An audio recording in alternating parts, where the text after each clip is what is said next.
My name's Bo Lump. I'm the Senior Vice President of Business Development for SR Techniques. Been with SR Techniques now for about 4 years. I started originally as the Vice President for the Americas. And then over the last 2 years, I moved into kind of the Senior Vice President position over business development, which business development for us is obviously going out, developing relationships, building opportunities specifically with the airline customers that we support globally. I've got a good team, regional VPs that do a good job and do that for me. But I also oversee the product management organization, which specifically looks at the solutions that we provide to the customer when they come out for an RFP. That team really puts together what they're looking for, type of airline, what we could do to kind of build a custom model to support them specifically based on their fleet, and then really the contractual side of that business. We also have a small leasing side of our business as well, right? That really focuses on when the customer doesn't have the spare levels that they need and they send an engine in, we have an opportunity there to maybe provide what we consider like a short-term gap spare specifically. And then I also get to have the commercial business analytics side of our business, which is really what is the market doing, where's it going, and how we can kind of build models around that specifically.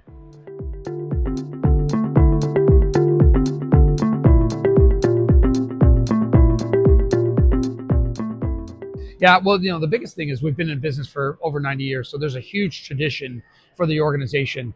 What I love about it is we have people that have been there that are celebrating 50 plus years in the business. And I think that sort of kind of heritage and culture of the organization really allows us to really be known or allow the market to understand what we're known for, and that's quality. Right. And that's something we can really kind of hang our hat on specifically.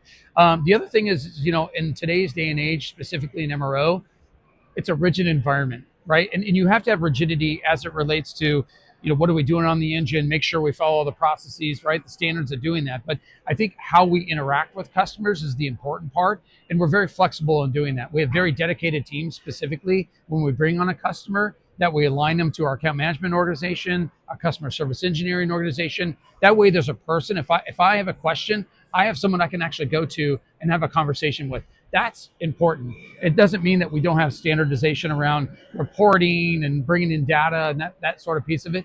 But I think people want to know what's going on with my engine. Is there something I need to know of? How do we want to work scope it? All that stuff. We provide a really good flexible environment, particularly to do that. I think the other thing is we're very focused in terms of being on the right platforms. And that's something that, again, I can't take credit for. The organization made a really good, smart decision at one point to say, these are the engines we want to be on. So, we do the CFM 56, 5B, 7B. We also do the Pratt 4000, right? Which is a market that's really kind of, you're seeing a lot of demand there specifically, but we're also doing the LEAP, and we're also doing the GTF. And we're part of the GTF essentially network, right? Specifically on the GTF 1100. And right now we're starting on the LEAP 1A. And I think having that sort of really focus on those platforms, which obviously where the large portion of the demand is, and not being too diluted with, we're doing this engine, that engine, this engine, really allows us specifically to be able to be very focused, right, and service our customers with having that kind of really pointed direction there.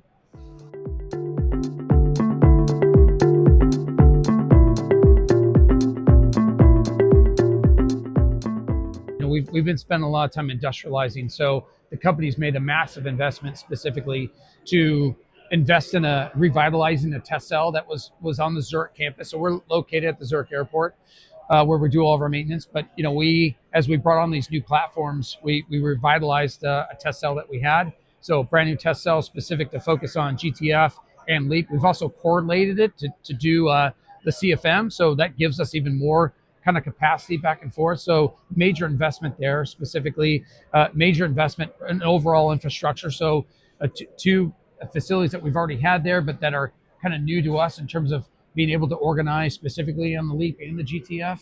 A lot of hiring. So there's a massive hiring activity that's going on, obviously, to take on the demand specifically. So that's really been kind of on the infrastructure side.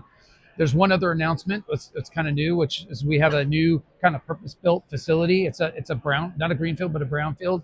It's in a place called Bad Zurzah, and it's going to be focused primarily on doing kind of the light hospital-style visits that we see kind of as the CFM starts to sunset. That activity is really starting to take place. So that's really to perform that activity in the market and we've got a lot more bays and capacity to do that specifically there. So that we're kind of adjusting to the market, and that's a new infrastructure.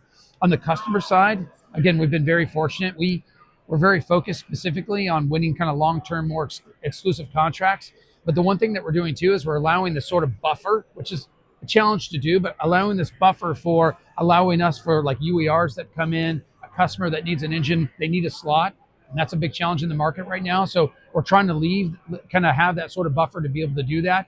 And really it's because we want to support more customers. We want to build that business and we really want to continue to grow. So we're kind of allowing ourselves to leave that sort of flexible capacity there to do that. Customers that we're supporting today, we've been fortunate. We signed a Sun Express contract on the 7B. We signed Air India on their 5Bs and 7Bs, and then we signed Allegiant on their 5Bs. So we're really starting to win a lot of these contracts and really being able to support the market globally from that perspective.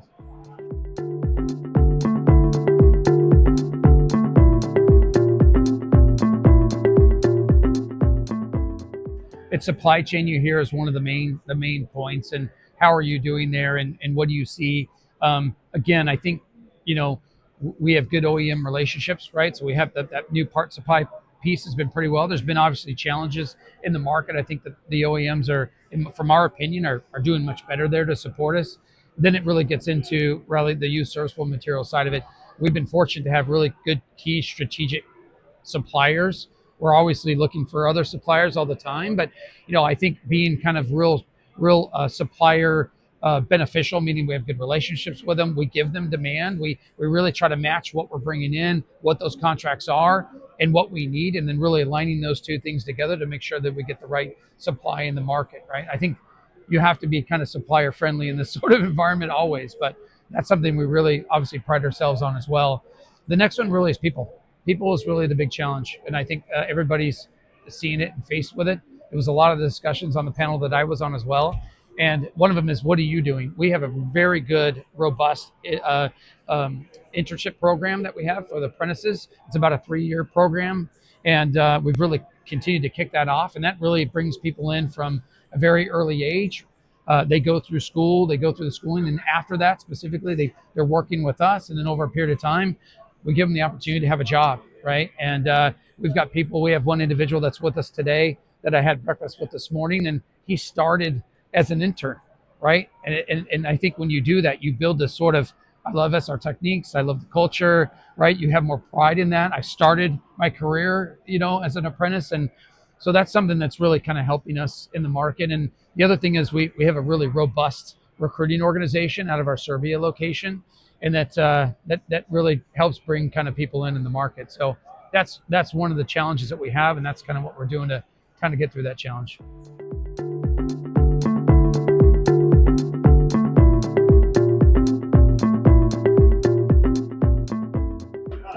It's interesting. I had this question the other day, and where I'm getting to that point in my life, my age, where I'm probably a little more resistant to the new Windows 11 or the new iPhone or whatever it is.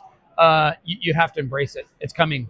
And what we've done as an organization, we give everybody access to Microsoft 365 Copilot, which is an AI tool, and it allows people to really start to be able to use it. That's the first place. We work in a very data-rich environment, right? And I think the fact that we work in a data-rich environment allows for a lot of opportunity to, whether it's work scoping, whether it's understanding how many parts and when we need those parts. We're taking all those on and looking at all those areas to do that, but really trying to embrace that tool of how we use those tools in our business specifically. I will say one thing though, good personal relationships, right, of trust. I don't think technology can ever take away from that, right? And that's maybe an old school thing to say, but that we really pride ourselves on that, right? Where there's an element of trust. And if you send your engine, your material to us, you can trust what we're going to do and what you're going to get back in terms of quality product on time, every time, right at the right price. So that's an area that we're really focused on. But yeah, the data piece is interesting. I think that is, you heard it here, right? That the AI is, AI is coming, and I think we're trying to definitely embrace that as well.